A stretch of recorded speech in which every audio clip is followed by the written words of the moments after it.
Nous devons jeûner, merci, car le monde en général et l'Église en particulier ont besoin de gens de caractère, d'intégrité, et ces qualités sont façonnées et affinées à travers le jeûne, car il nous aide à vaincre les tentations et la chair. Ça va, je ne vais pas trop vite? C'est clair pour tout le monde? Okay. Nous devons jeûner, car nous laissons les ambitions de la vie prendre le dessus sur notre vie spirituelle. Nous sommes distraits et poursuivons beaucoup de choses futiles, voire inutiles. Amen.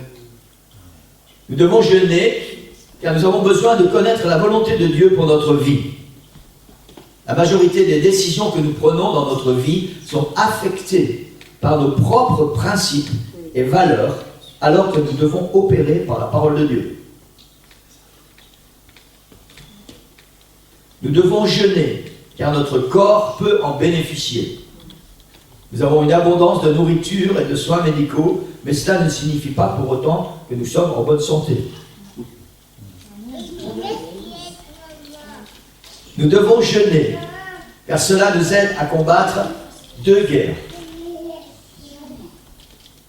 Le combat contre le monde à l'intérieur de nous et le monde à l'extérieur. Amen. Contre nos vieilles natures et contre le monde qui nous agresse de l'extérieur. Et celui de l'extérieur est notre combat contre le diable. Amen. Gloire au Seigneur. Il y a une petite pensée. Lorsque nous jeûnons, nous ne le faisons pas comme n'importe quelle autre foi ou religion. Ce n'est pas une critique, c'est une constatation. La différence est dans le but recherché par le jeûne.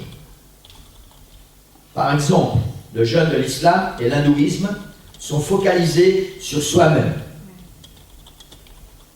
alors que le chrétien se focalise entièrement sur Dieu. Nous parlons de cette période de jeûne. Quand un chrétien jeûne, c'est uniquement pour que la volonté de Dieu s'accomplisse. Dans notre vie, c'est certain, mais aussi autour de nous. Amen. Amen. Gloire au Seigneur. En tout cas, ça devrait être comme ça. Si vous jeûnez uniquement dans un but égoïste, égocentrique, uniquement pour vous-même, je pense que vous passez à côté de la vraie signification du jeûne. Amen. Amen. Amen. Jésus-Christ et le jeûne. Il est important de constater que le ministère de Jésus commence avec un temps de jeûne. Si nous comprenons cet exemple, nous devons alors l'appliquer dans notre propre vie. Si lui, Dieu manifesté en chair, s'est soumis au processus du jeûne pour confronter et vaincre le diable, nous réalisons facilement que le jeûne est un élément clé dans et pour notre vie spirituelle personnelle. Amen. La Bible nous enseigne que en toute chose, sans exclusion, en toute chose, Jésus a été un exemple. Et aussi dans le jeûne, dans la pratique du jeûne, Jésus a aussi été un exemple. Et c'est intéressant, c'est même plus qu'intéressant, c'est important de voir que Jésus a commencé son ministère par une période de jeûne, 40 jours et 40 nuits. Amen. Et pendant cette période de jeûne, c'est là où il a été emmené dans le désert et il a été tenté par le diable. La Bible nous indique que Jésus a été emmené dans le désert pour y être testé ou tenté par le diable. C'est pendant qu'il était dans le désert pour ses tentations qu'il a accompli ce jeûne de 40 jours. Dans 1 Pierre, chapitre 5, verset 8, « Soyez sobres, veillez. Votre adversaire, le diable, rôde comme un lion rougissant, cherchant qui il dévorera. » Ça, c'est une certitude. Et ça ne va jamais cesser Notre adversaire, le diable, rôde en permanence autour de chaque enfant de Dieu. Son objectif, c'est d'en manger le plus possible, d'en détruire le plus possible. Le jeûne est une source supplémentaire de force et de puissance pour résister à la tentation et au péché. Quand nous disons que le diable rôde comme un lion rugissant, chercher qui il va dévorer. La façon dont le diable dévore les enfants de Dieu, c'est qu'il va essayer de nous faire tomber dans le péché. Il va essayer de nous attirer par le péché. Ensuite, il va essayer de nous attirer dans le péché pour nous faire tomber. Et donc pour nous faire mourir spirituellement. C'est de ça que la Bible parle quand elle dit que le diable cherche à nous dévorer. C'est directement lié avec le péché, l'influence du péché sur notre vie. Comme je répète, le jeûne est une source supplémentaire. Supplémentaire parce qu'il y a la prière, parce qu'il y a l'intercession, parce qu'il y a la méditation de la parole de Dieu, la communion avec le Seigneur.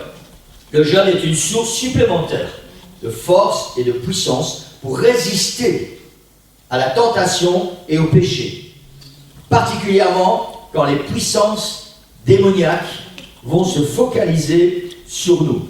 Il est important de savoir que, en règle générale, chaque enfant de Dieu est une cible pour le diable et pour les démons. Mais il est important de savoir aussi qu'à des moments particuliers, Satan va essayer de focaliser votre vie. Un peu comme ça s'est passé avec Job. Ça veut dire qu'il ne va jamais, jour après jour, il ne va jamais vous laisser tranquille. Jour après jour, il va venir mettre des choses sur votre chemin pour essayer de vous faire tomber. Et puis, à certains moments, il va y avoir un focus. Le diable va dire à ses démons, voilà, aujourd'hui, c'est Stéphanie. Aujourd'hui, on va cibler Stéphanie. Alors, vous développez tout votre pouvoir, toute votre intelligence. Aujourd'hui, on doit faire tomber Stéphanie. Je dis Stéphanie, comme j'aurais dit Hélène, comme j'aurais dit Sorlinda, comme j'aurais dit n'importe qui d'entre nous. Il y a des moments où le diable focalise sur certains enfants de Dieu. C'est pour ça qu'il y a des moments où notre vie spirituelle nous semble tellement difficile. Il y a des moments où nous nous sentons tellement accablés. Nous sentons tellement de poids sur nos épaules. On ne sait pas pourquoi. Ce matin, on se levait et il y a quelque chose de lourd sur notre dos. C'est parce qu'aujourd'hui, le diable a dit aux démons, aujourd'hui, on se focalise sur cette personne.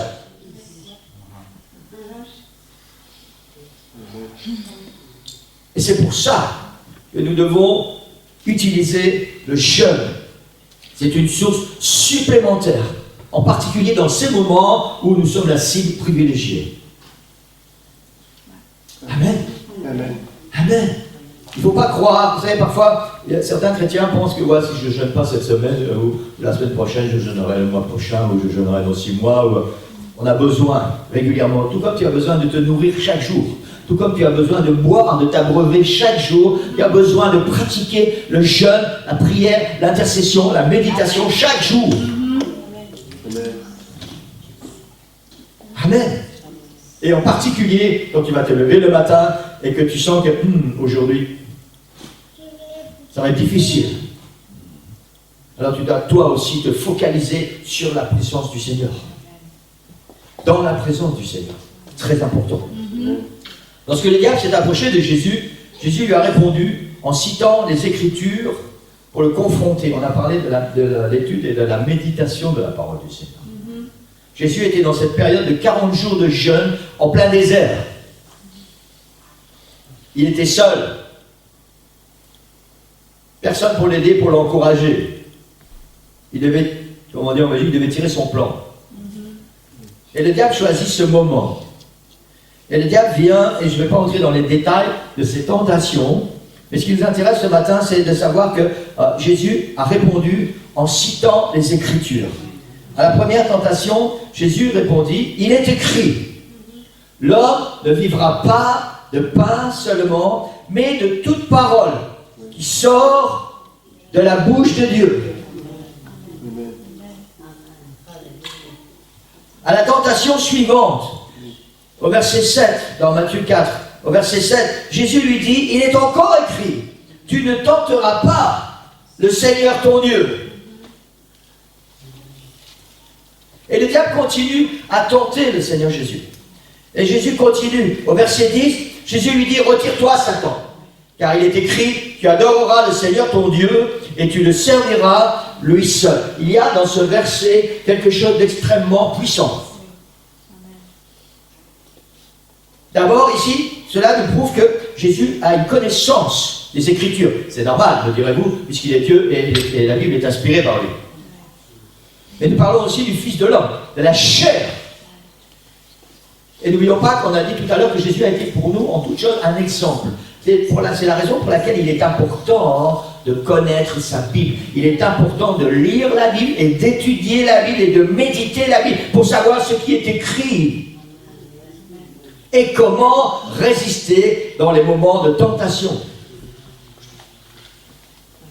Et Jésus a utilisé la Bible. Et au verset 10, il nous est dit, Jésus dit, retire-toi Satan. Ça veut dire qu'il y a un certain moment où Jésus utilise la Bible et lui dit, maintenant c'est fini, dégage. Ton temps sur moi, c'est fini. Ton temps de tentation sur moi, c'est fini. Et ça aussi pour nous, enfants de Dieu, c'est important.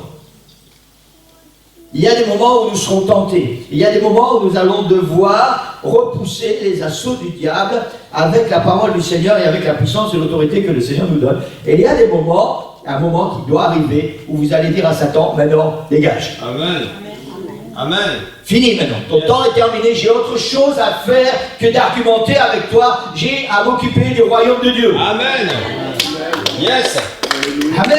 C'est important de réfléchir à ça et de le mettre en pratique dans nos vies. Nous ne pouvons pas passer notre temps. Satan va passer sa vie à venir nous troubler et nous tenter. Il va faire ça tout le temps. Et nous ne pouvons pas passer notre vie à argumenter avec lui et être focalisé avec lui et à lui donner tout notre temps. On a autre chose à faire en tant qu'enfant de Dieu. Nous avons des âmes à sauver. Amen. Donc il y a un moment où, comme Jésus, on doit lui dire, maintenant retire-toi de moi, Satan. Amen. Alléluia. Ces mêmes écritures que Jésus cite ont été également utilisées alors que le peuple d'Israël se trouvait dans le désert après sa sortie d'Égypte. Vous allez voir pourquoi je vous parle de ça ce matin. Deutéronome chapitre 8, verset 3, il est dit, il t'a humilié, il t'a fait souffrir de la faim, il t'a nourri de la manne que tu ne connaissais pas et que n'avaient pas connu tes pères, afin de t'apprendre que l'homme ne vit pas de pain seulement, mais que l'homme vit de tout ce qui sort de la bouche de l'Éternel. Ces paroles ont été citées par le peuple d'Israël dans le désert. Toujours dans le même chapitre, au chapitre 6, et au verset 16, il est dit, vous ne tenterez point l'Éternel votre Dieu comme vous l'avez tenté à Massa. Jésus a dit à Satan, tu ne tenteras pas le Seigneur ton Dieu. Et toujours dans Deutéronome, au chapitre 6 et le verset 13, tu craindras l'Éternel ton Dieu, tu le serviras et tu jureras par son nom.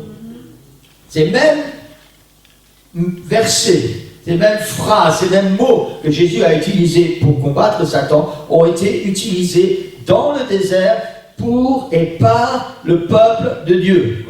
Il y a beaucoup de similitudes dans ce passage au sujet du désert. En termes théologiques, théologie, c'est l'étude de Dieu. En termes théologiques, on trouve des images ou des symboles, notamment pour prédire un concept ou un événement qui se trouve dans le Nouveau Testament. La tentation de Jésus n'est pas une bataille au hasard avec le diable.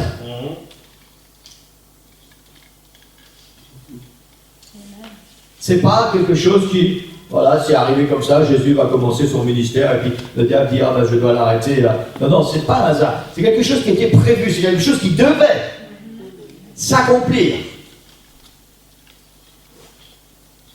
Dans cette situation particulière, Jésus s'est identifié à l'Église en repoussant le diable par la parole. Yes. Je vais répéter ça. Jésus s'est identifié à l'Église en repoussant le diable par la parole. Il nous a montré comment chasser le diable loin de nous. Amen. Amen. Nous devons focaliser avec ça. Jésus s'est identifié à nous. Encore une fois, Jésus a été un exemple pour l'Église. Pour que nous puissions savoir ce que nous devons faire et comment nous devons le faire. Amen. Amen. Quelqu'un dit Amen. Amen. Le jeûne nous permet de voir où est notre cœur. Lorsque ce test montre, donc le test du jeûne montre que notre cœur est en Christ et pas avec les choses futiles du monde, cela nous prépare pour accomplir notre ministère.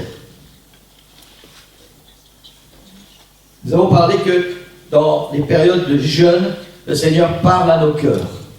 Le Seigneur nous enseigne. Il y a une intimité, il y a une proximité avec le Seigneur plus que d'habitude, plus qu'en temps ordinaire, on va dire. Et ces périodes de test, nous montrent à nous-mêmes où en est notre cœur, s'il est avec Christ ou s'il est avec le monde. Ces périodes aussi sont des périodes révélatrices pour notre âme, pour savoir où nous en sommes. Parce que, étant donné que nous avons décidé d'entrer dans une période de jeûne, nous avons décidé de nous offrir au Seigneur pour entendre sa voix, pour le laisser nous parler, pour le laisser nous enseigner. Alors l'Esprit du Seigneur va travailler à l'intérieur de notre vie et ça va être un test pour nous.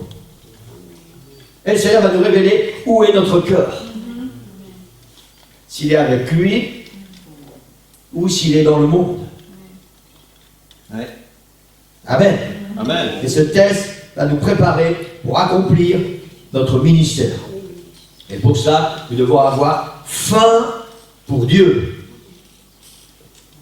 Et pas faim pour les choses du monde. Amen. Amen. Alléluia. Vous savez, il y a une différence entre le fait que... je vais faire attention à comment je vais dire ça, pour trouver les bons mots. Enfin, mes pensées s'échappent, elles sont là et puis elles s'échappent. Nous ne sommes pas là pour servir le monde. Mais nous devons nous servir de ce que le monde a à nous apporter. Et ça fait la différence. S'il y a des bonnes choses dans le monde, nous devons nous en servir. Nous devons les utiliser. Mais nous ne sommes pas là pour que notre vie serve pour le monde.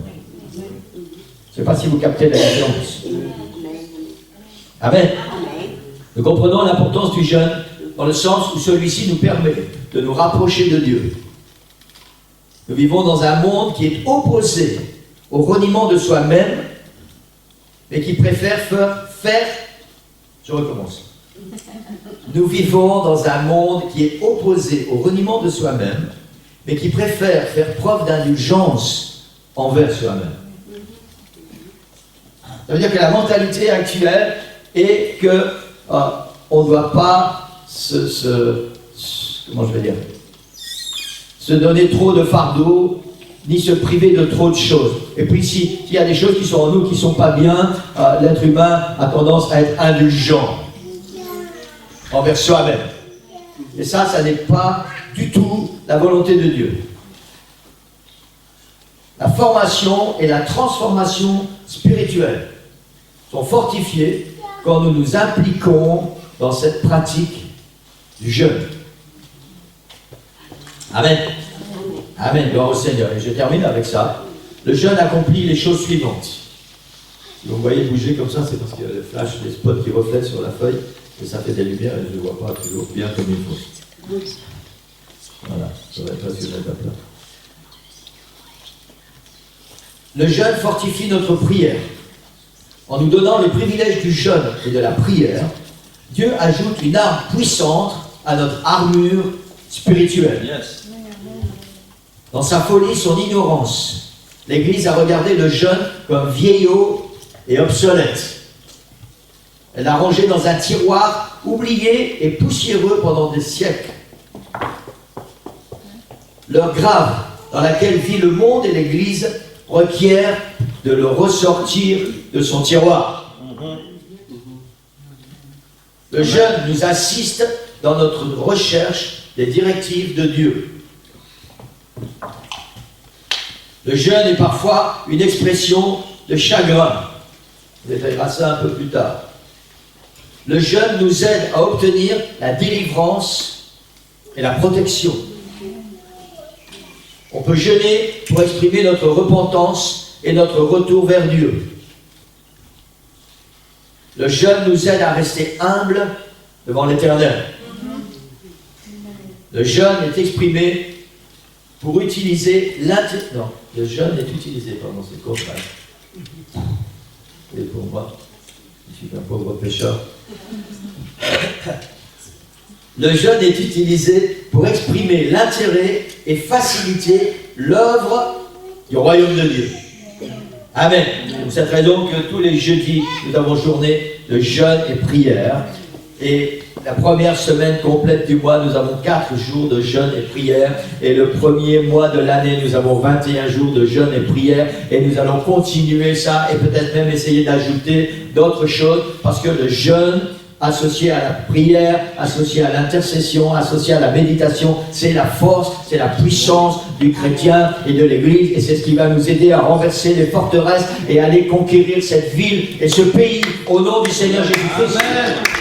Amen. Alors je vous encourage fortement quand cela est possible, et j'espère le plus souvent possible, utiliser le jeûne dans votre vie. Allez sur vos genoux, allez dans la prière, allez dans la méditation, allez dans l'intercession et jeûnez. Prenez votre force, prenez votre puissance, prenez votre autorité et ça vous permettra de rester debout et de pouvoir affronter l'ennemi quand il va venir. Et surtout, quand ça sera votre tour d'être focalisé.